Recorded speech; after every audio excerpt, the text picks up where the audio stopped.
Isang nakakagulat na balita ang ating natanggap ngayong araw. Ibubunyag natin ang sinapit ng mga general at miyembro ng hukbong sandataan sa kamay ni Pangulong Ferdinand Cuting Jr. Ayon sa mga ulat, may mga seryosong aligasyon ng pang-aabuso na isinampa laban sa Pangulo na di umano'y nagresulta sa hindi makatarungang pagtrato at pagmamalupit sa mga sundalo. Ayon sa mga nakalap na impormasyon, ilan sa mga general at sundalo ay nagtamo ng pisikal at emosyonal na pinsala dahil sa umano'y mga pang-abusong pamamalakad ng Pangulo. Ilan sa mga nagreklamo ay nagsasabing sila ay nakaranas ng matinding presyon, banta at iba pang pang-anyo ng pang-aabuso na nagdulot ng takot at pangamba sa kanilang hanay.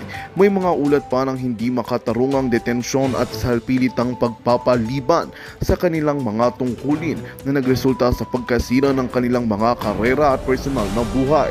Sa kasalukuyan, maraming sektor ng lipunan, pati na rin sa mga miyembro ng media ang humihiling ng masusing imbestigasyon upang malaman ang katotohanan sa likod ng mga aligasyon nito. At ang mga mamamayan ay umaasa ng makatarungan ay mananaig at ang mga nagkasala ay mapapanagot sa kanilang mga ginawa.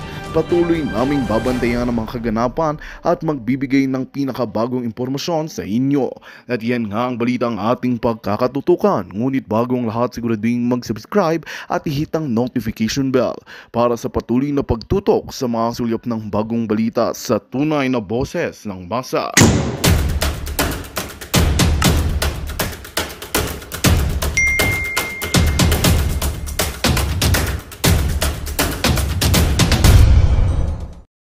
Sniper, gumalaw si Trump na ganyan, humarap pa.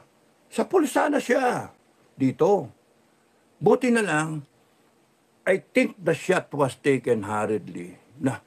Ayan na, kasi nakita na siya. No? May nagsasabi pa nga na pinuin pa nga daw niya yung baril doon sa polis si babae. Kasi tinuturo na, andyan yung mga polis. The police were up to him na kasi makita, may mga naglalakad ng polis around the building.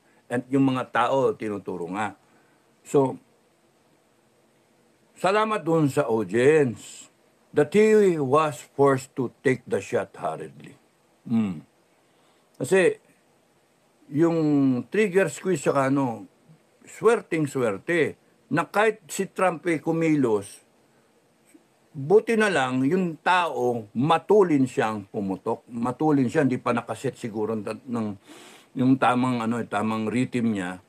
Kasi, kung gumalaw, isipin mo, dito tama ni Trump edi kung yan dyan talaga inasintay, sa bugsa na to. Ngayon, isipin yung gumalaw siyang ganyan. Sapul yung, lalo siyang sapul. Nagkamali yung sniper. Whatever, aiming, o kaya yung trigger squeeze niya. It's safe to say na he took the shot hurriedly. No, yun. And thank God na hindi siya nasapol ng dito. Kasi asintay mo, sa akin, sabi ko kasi given nakaharap si Trump na ganyan, at given that angle, titingnan ninyo yung angle explain ko ulit na, tingnan nyo yung angle Ayan yung, nasaan yung crowd dapat.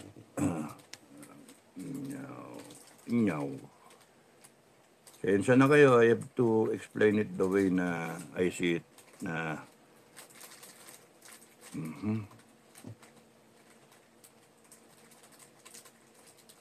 Ayan. This is supposed to be the area ng crowd. Ayan yung podium, nandyan siya sa stage, tapos nun, ito yung crowd. Ayan yung crowd. Kaya kung titignan nyo, kita ba dito? Kita nga dito. So, halos 45-degree angle, no? 90 degrees kunwari nakaharap si Trump nakaharap siya sa crowd. Ayan. 90 degrees. Okay? So, kung ganun yung nasaan na yung sniper? Ayan. Ito yung angle niya. No? So, nakaganon siya, mga 45 degree. When he's facing the crowd, naka 45 degree, halos ganon. Not to be exact, but thereabouts, nandun yung sniper, doon sa bubong. So, pag ganyan niya, sa pool talaga siya eh. Titingnan niyo kung ito yung line of sight ng sniper, nakaharap siya, itong kita. Yan ito talaga tatargetin, sentro. Alam mo, dito siya tumarget, o dito, o di ba? Kasi pagka dito siya tumarget, gumanon siya, wala na, miss na. Dalagang dito ang tatargetin niya, dito, yan tatargetin niya, di ba? Kasi yung frame ng opportunity frame nung shooter. Ngayon, kung magaling 'yon, assuming magaling 'yon, talagang gumalaw si Trump na ganyan para basahin niya yung nasa chart, no? Kasi reference siya, sasalita siya, niya, i-access na niya information do sa chart, tumingin siyang ganyan. Magaling 'yon. Talaga sa pool siya dito, hindi dito. Dito. But the shot was taken hurriedly. Kaya nagalaw yung trajectory ng bala. Dito siya tinamaan. Kaya off yung So kung dapat dito, nakaganyan, off yung dito tumama sa gilid niya. And Trump is so lucky na buhay pa siya. Yun lang yun. Now, kung namatay siya, nagkagera siguro sa US. Civil war siguro dun. Imagine a 20-year-old na sisimula ng civil war na magalit mga tao maghati man yan, magalit. Isipin mo indignation ang gagawin ng mga tao. Buti ba't pinatay yung namin, presidente namin? Di ba? Magalit yung mga tao, mag-away-away yung mga Amerikano. And then that would be bad for the whole global community.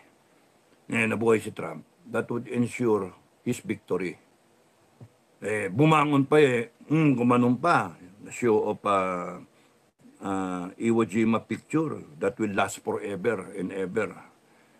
Pinakita pa niya yung kanyang resilience Defiant Trump, no?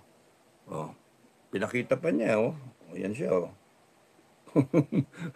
Nag-photo ops pa politiko talaga.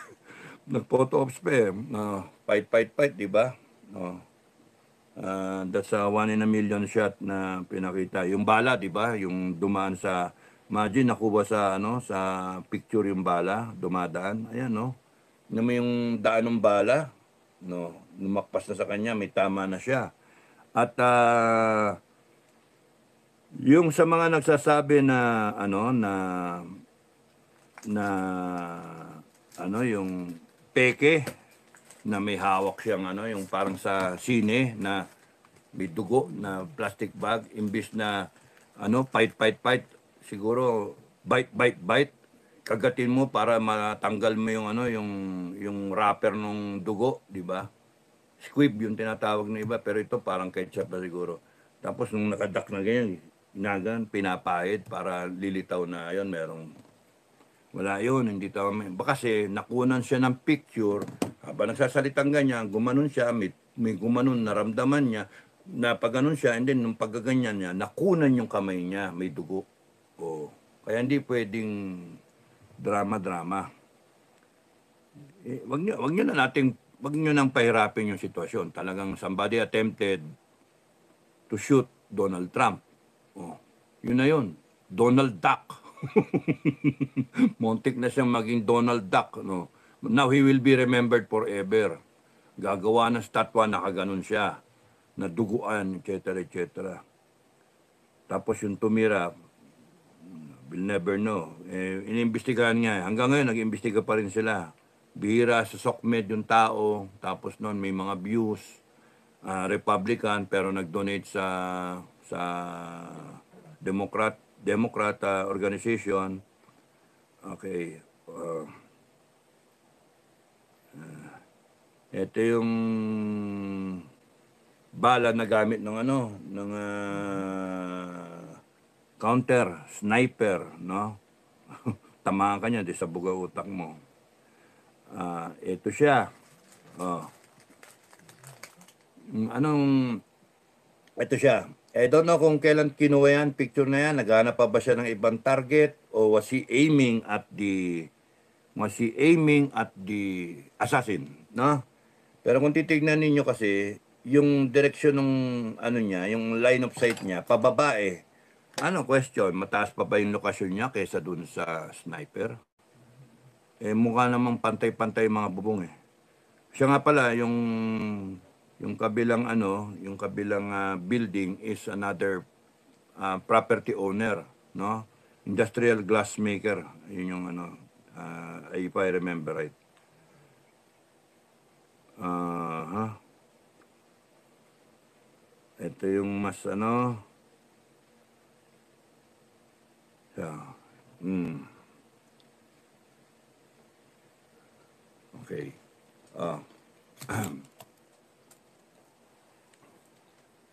Ayan o. So, ayan yung shooter. Ayan si Donald Trump. Armed security nasa likuran ni Donald Trump. Ayun, dalawa. Ayun, dalawa pa, no? Tapos, ayun yung shooter. So, again, kita nyo ibang angulo, no? Presented here. Ito yung crowd, dyan siya nakaharap. Tapos, tumitingin siya dun sa kabila. Sama, saktong-sakto, giniliran siya ng bala nitong shooter. Kaya titignan niyo yung angulo ng ano na, dun sa shooter. Hirap nito, no? Yung isang puno na yon, magaling, okay din yung shooter, marunong rin. Tingnan niyo isang puno na yan, ano? Itong isang puno na ito. Ito, yan. Nakaka-obstruct dun sa view nito. So, peripherally, hindi mo siya mapapansin siya dito. So, that explains siguro kaya hindi kagad nakita eh. Nadinig mo na yung putok eh.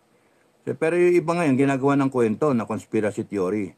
No? Inside job, hinayaan siyang barilin si Trump para patay si Trump, pero hindi tinaman.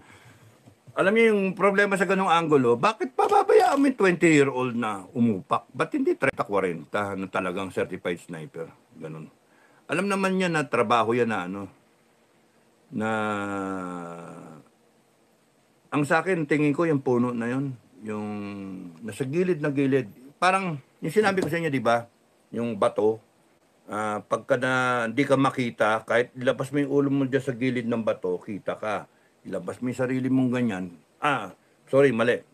Ilabas mo yung gilid sa sarili mo na closer to the ground, no? In this case, yung bubong, hindi ka makita.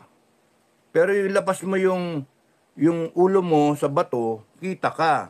Pagka nasa ridge line ka, which is a no-no sa amin, sa Ranger, ano? Naglalakad kasi ibabaw ng ridge, kitang-kita yung silhouette mo. Naglalakad kayo, para kay mga itik na naglalakad sa tuktok. Pero bumaba ka ng konti, hindi ka nakita. Kahit nandun ka sa gilid at kita, ito yung makalaban, hindi ka na makita kasi silhouette mo against the sky na backdrop, yung puti, tas itim kayo, makikita kayo naglalakad ng kitang-kita kayo. Bumaba ka lang ng konti, enough yung ulo mo, hindi tatama dun sa ridgeline na may parang mga itik na gumagano, hindi ka na makita. Baba mo talagang ganyan, hindi ka nakita, naglalakad ka. Kasi backdrop mo, mga puno, mga ano. Pero yung puting-puti na backdrop mo, ayan, puting-puti na ganyan, kitang-kita tumatawid ka. Diba? Ito yung ridge line. Ganyan ka, tawid-tawid ka. Kitang-kita ka. So, yung puno na yon nakatulong do sa shooter. Ibig sabihin, marunong pumosisyon yung shooter. Na tama-tama na ayaw niya i-compromise yung target opportunity frame niya. Ayan, kunyari, ulo ko. That's how the target would appear to him. At the same time, he is allowing himself, giving himself the concealment sa gilid ng puno na yon, na hindi siya basta-basta makikita sa line of sight nung security counter sniper force nung team nung Secret Service.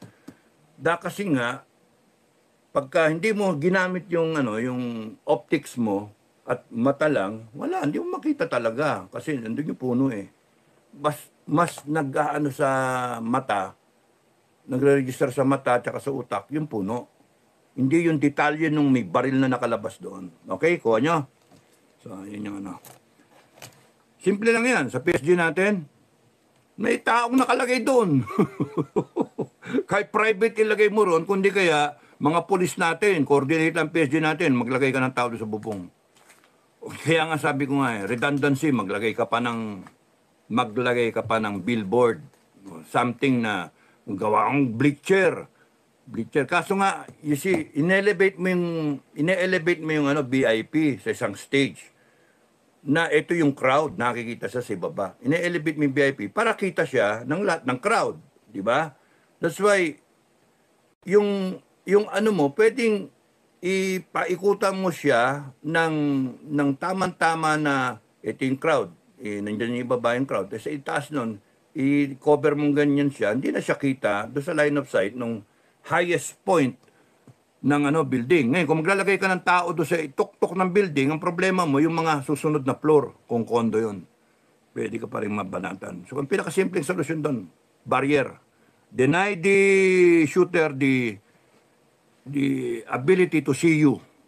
Hindi ka na makakita. And for a sniper, ang kailangan mo, clear vision ng target so that you can execute your plan within minutes. Magaling yung Secret Service na magaling daw. Yun yung problem Tapos isa pang gusto kong puntuhan yung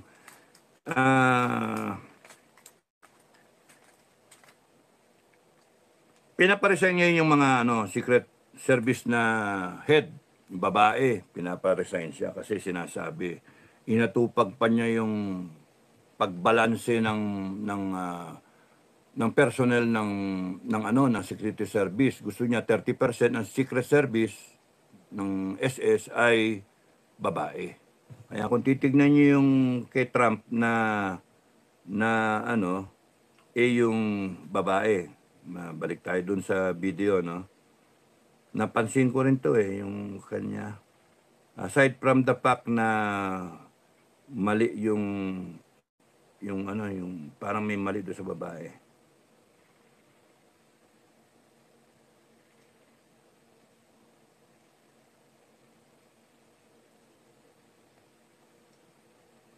Ito yung sinasabi ko, di lang pronounce yung puno, yung sinasabi ko.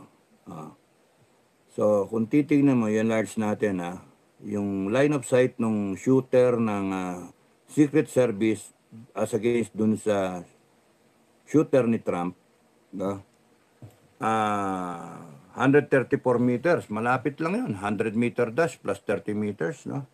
Lapit lang yan. Pero kung enlarge mo, may isang puno doon, yung gilid na puno, ayun, no? Na parang yung puno na yan, yung puno na yan, nakaka-apekto na makita mo kagad yung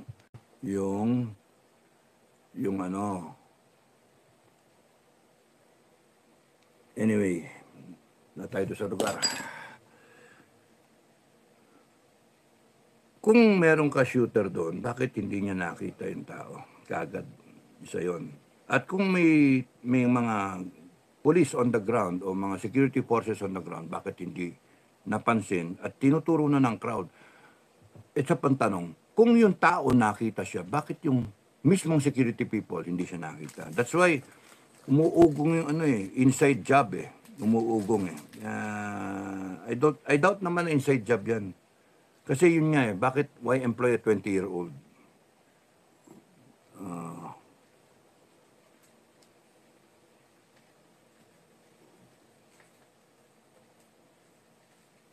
Ito, another angle. Na may shooter sa location. Ayan yung shooter. Ayan yung shooter. Dito si Trump. Ayan yung about 400 feet divided by iba-iba yung nilang distance, no? Ang gusto ko makita nyo dito yung puno. Yung puno. Ito, isang maliit na, itong huling puno na to. Na gilid siya do sa angle ng Secret Service na shooter on the roof. So baka kaya hindi siya napansin. Anyway, yun yung tingin ko lang. Sa gilid talaga siya. Okay. Marunong din yung shooter. Hindi lang siya bihasa. Na, that he can take a shot in a matter of under time constraint. Ganon. Pinutok niya na napakaswerte ni Trump, buhay pa.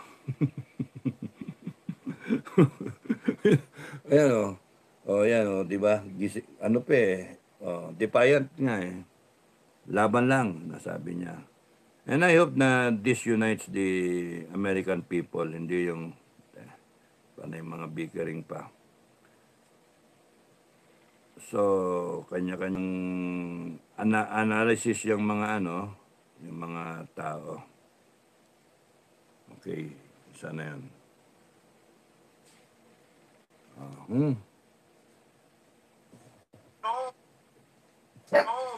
That chart's a couple of months old, and Yan. if you want to really see something that said, take a look at what happened. Boom! Yun, naramdam niya. Yun, nakunan yung picture na may dugo ng kamay niya.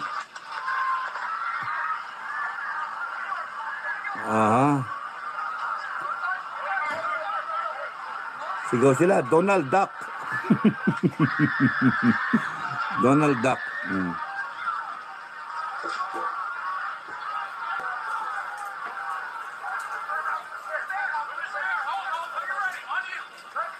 One, two, three. Yan, neutralize na yung shooter dyan. Marami nagsasabi, magaling yung Secret Service, chitpan siya kagad. Oo, pero may split second kasi. Nakatatlong putok yung yung shooter bago siya mag-duck. So, merong lapses talaga. Of course, they will not, alam na may increment mo yung sarili mo.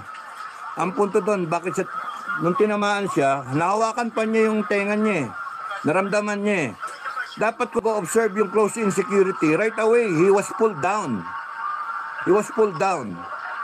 Pero hindi. Nangyari, si Donald Trump ang bumaba. Siya yung nag-duck.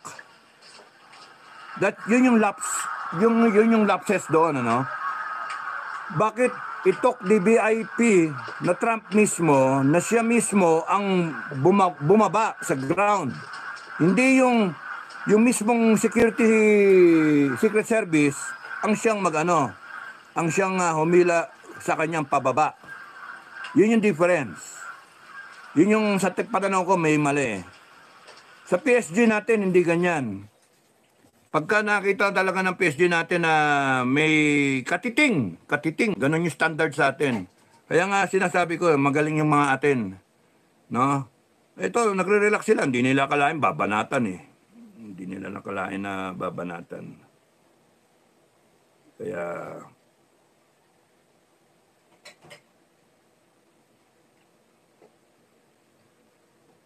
okay.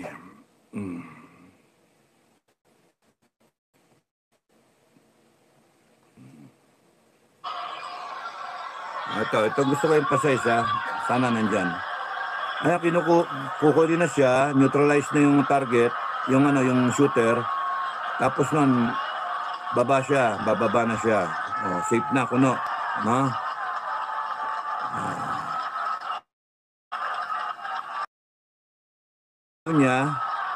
pero hindi sila sure Pero tingnan nyo ang maganda dito, gumawa sila ng human shield, barrier, bunker ng mga tao.